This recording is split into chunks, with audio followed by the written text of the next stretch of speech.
Hello there. Welcome to Cineplot Recap. Today we are going to go through the 2006 American inspirational movie, The Ultimate Gift.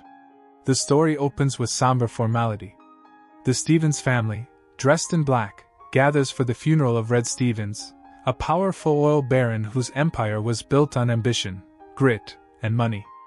But there is no tenderness in the room. His children and grandchildren sit stiffly, more preoccupied with what his death will bring them than with grief itself. At the back, arriving late and aloof, is Jason Stevens, Red's grandson. Jason is young, handsome, arrogant, and spoiled to the bone. He wears wealth like armor, convinced life owes him comfort. After the funeral, the family reconvenes in the elegant law office of Mr. Hamilton, Red's longtime attorney. They lean forward, restless, as Hamilton begins to read the will. Red, anticipating their greed, has left each of his children and relatives something, but their faces twist in disappointment. To them, the fortune seems too thin. Jason, barely paying attention, lounges back with a smirk. He expects a windfall. Instead, Hamilton calls him into a private room. The lights dim, and a television screen flickers to life. Jason's eyes narrow as he sees the face of his grandfather, alive again in moving image. Red sits before him, speaking directly to him as though from beyond the grave. His tone is firm but tinged with affection. He tells Jason that he will not receive money, at least not yet. What Jason will receive are a series of assignments, each designed to teach him a lesson. Red calls them gifts. Only by completing them will Jason discover the true inheritance. Jason laughs, scoffs, curses under his breath. But Hamilton assures him the only way forward is through these challenges. With little choice, Jason agrees, though his arrogance is unshaken. Jason's first assignment takes him into the countryside, where he meets Gus, a hardened rancher and one of Red's closest friends. Gus greets him without ceremony, pointing to the line of posts and wire that need to be set. Jason, however, isn't interested. On the first day, he does nothing at all, lounging about, sulking, and treating the task as beneath him. Later, during a phone call with his mother, Jason complains bitterly about the ordeal. But as he speaks, a realization dawns on him. Gus isn't simply keeping him busy. Gus is the one who decides whether Jason has completed the terms of his grandfather's instructions. If he refuses to work, he will never receive anything. That thought unsettles him, and by the next morning, when Gus shakes him awake before dawn, Jason reluctantly picks up the tools. The labor is brutal. Jason struggles to dig into the hard ground, dragging heavy posts until his soft hands blister and bleed. The sun scorches him, and by midday he is sprawled in the dirt, groaning in pain. Gus offers no pity. He tells Jason simply that the fence won't build itself. So the days fall into a rhythm. Jason is woken before sunrise, his body aching from the day before. He trudges to the fence line, swinging the digger, lifting posts, and hammering wire until his strength nearly fails. Slowly, stubbornly, the fence takes shape. By the end, Jason collapses in exhaustion, but the line of posts stands complete. Gus walks the length of it, nods in approval, and tells Jason plainly that this was his doing. No money, no privilege, no one else could have built it, only him. Jason listens silently, too drained to argue, but the truth lingers with weight. When Gus drives him to the airport, Jason's arrogance flickers back. As he steps out, he smirks and reminds Gus that he might be forgetting something, some envelope, some gift, some reward. Gus only laughs, shakes his head, and drives away, leaving Jason standing alone. Jason storms into Hamilton's office after the ordeal at the ranch, complaining bitterly that blistered hands and building fences can hardly be called a gift. Hamilton listens quietly and then plays the next recording from Red Stevens. On screen, Red speaks with deliberate calm. Jason's next assignment is not about labor, but about people. His task is to find a true friend, not someone bought with money or status, but someone who will remain by his side when he has nothing. Jason smirks, dismissing the challenge as childish. Friendship, to him, is the easiest thing in the world. But when Jason drives home from the firm, the foundation of his life crumbles. His sleek apartment has been stripped bare. On the street, his luxury car is gone, towed away. Overnight, he is homeless, stripped of every privilege. He begins calling his friends, one after another, from the long list of names in his phone. Each conversation is short, hollow. Some laugh him off, some invent excuses, others simply avoid him. Not one offers to help. Desperate to prove the tape wrong, Jason goes to dinner with his girlfriend, expecting at least her loyalty. But when the bill arrives and every card is declined, her expression changes instantly. Without hesitation, she walks out, leaving him humiliated at the table. Reeling, Jason turns to his mother. But she too has been bound by Red's instructions. Tearfully, she tells him she cannot help. Jason is stunned. For the first time in his life, he has nowhere to go. He finds himself in a public park, shoving with strangers over a bench to sleep on. He collapses there, broken and exhausted. It is here that he meets Emily, a sharp and witty young girl, and her protective mother, Alexia. Their first exchanges are prickly, Emily teasing him, Alexia watching warily, but Jason, stripped of everything, has no charm to lean on, no money to buy affection. Against his own expectations, he keeps returning to them, drawn by something he can't explain.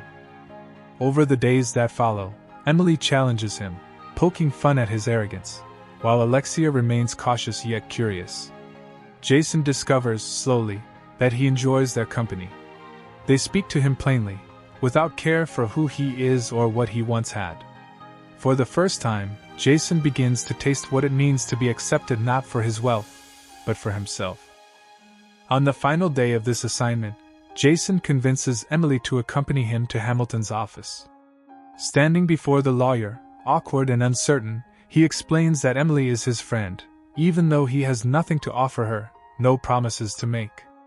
Emily, with her straightforward honesty, agrees. In that moment, Jason fulfills his grandfather's challenge. For once, someone stands beside him not because of money, but because they choose to. Back in Hamilton's office, Jason waits with his usual impatience, expecting perhaps another videotape. Hamilton hands him a check, his official pay from the ranch, reduced by taxes and deductions until it looks pitiful in Jason's eyes. Jason sneers at the amount, certain his grandfather is mocking him. But Hamilton explains carefully, this is not a trick. It is Jason's money, honestly earned. The challenge, however, is what he will do with it. Red's instruction is clear, Jason must take these wages and spend them not on himself, but on others. To drive the lesson home, Hamilton has already cashed the check. He places the bills directly into Jason's hand. Later, wandering back through the park, Jason notices a ragged homeless man rifling through a woman's bag. He wrests it away and, glancing inside, recognizes it as Alexia's. The contents jolt him: past due bills, final notices, and medical documents from the hospital where Emily is being treated. Shock settles in as he realizes the quiet struggles she has hidden. Jason takes the bag back to Alexia at the hospital and, for the first time, sees Emily in her world of illness. Her body is weak from cancer, yet her spirit and sharp humor remain unbroken. The sight disarms him. Without hesitation, Jason decides that the money in his hands, the wages from the ranch, will go entirely to Emily's care. In that act, the gift of money takes root. Wealth has meaning only when it is used to lift others. Soon after, Red's next taped instruction comes. This time it is the gift of family. Jason is told to spend Thanksgiving with his relatives. He agrees reluctantly and brings Alexia along, hoping perhaps the gathering will feel genuine. But at the dinner table, his hopes collapse. Conversation is consumed by assets, possessions, and bitter calculations of who inherited what. No warmth, no gratitude, only greed.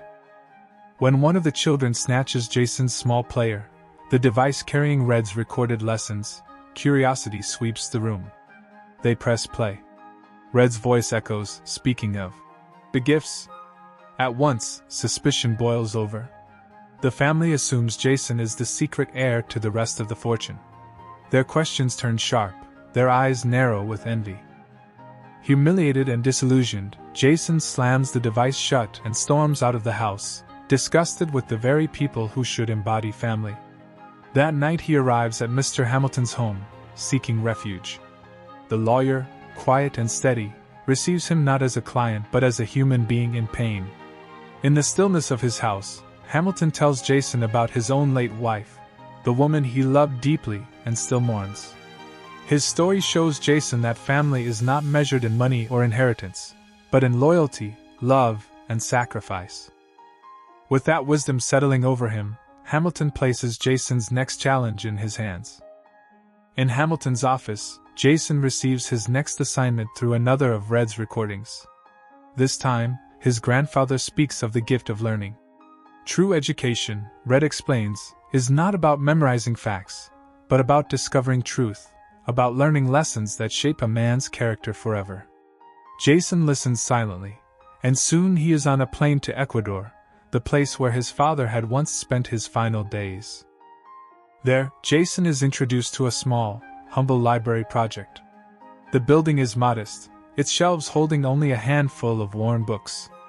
But to the children who gather there, it is a treasure. Jason is not treated as a guest but as a worker. He spends long hours sorting and repairing books, preparing them so they can continue to be used by the village children. For the first time, Jason feels his father's presence not in wealth or legacy, but in quiet acts of service. Through the people, Jason learns the truth about his father.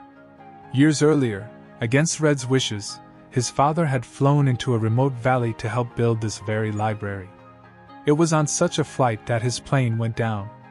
Jason, who had spent his life resenting the man he thought abandoned him, now sees another side. A father who had given his life while trying to leave behind something meaningful for others. The weight of this revelation pushes Jason to visit the crash site. Ignoring warnings, he insists on going, but when he arrives he and his guide are captured by armed guerrillas. Shoved to the ground, threatened by men who hold their lives cheaply, Jason gets a taste of the peril his father once faced.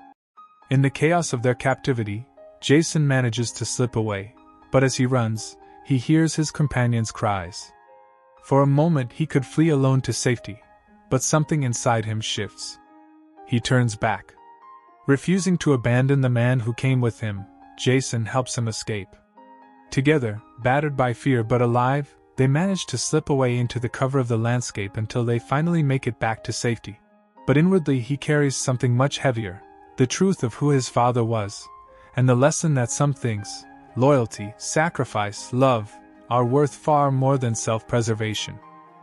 At the airport back home, Alexia is waiting for him. She smiles in relief to see him safe, but her eyes quickly lower. Gently, she tells Jason the news he is not prepared to hear. Emily will not live to see another Christmas. The words crush him more deeply than anything he faced in Ecuador. After returning from Ecuador, Jason's bond with Emily deepens. During one of his visits to the hospital, as she lies hooked up to machines but still full of fire, he asks her what she dreams about. Without hesitation, Emily tells him she wants to ride a horse. The wish is small and ordinary, but in the shadow of her illness it glows with extraordinary force. For Jason, it's a revelation. He has spent his life chasing empty pleasures, and here is a child who treasures a single, simple dream more than all the wealth in the world.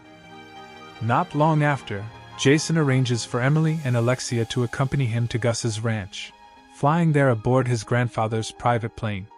The wide-open fields and fresh air seem a world away from hospital corridors. On screen, Red speaks of the gift of dreams. He tells Jason that life without dreams is a wasted one, and that true dreams are not about indulgence but about building a vision that can carry a person through hardship and give meaning to their existence. For the first time, Jason listens with a heart that is ready. Inspired by Emily's fragile but luminous wish, he begins to think seriously about what kind of dream could give his life purpose.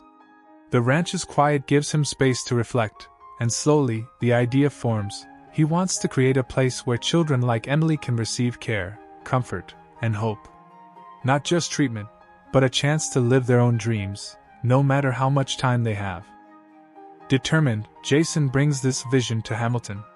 Sitting across from the attorney, He outlines the dream clearly, to build a hospital that would serve children who need it most. Hamilton studies him closely, weighing his sincerity. Finally, he reveals that this was precisely the test. Red had left behind not just lessons, but the means to see them through.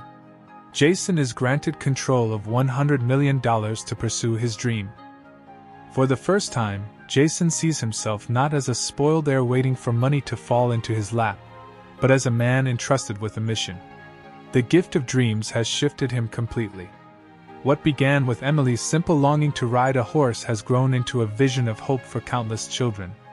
Jason leaves Hamilton's office not with wealth to spend, but with purpose to fulfill. But just as Jason begins to see this dream taking shape, the ground shifts beneath him. In the middle of one meeting, Alexia receives a call. Her face drains of color, her hand trembling as she clutches the phone.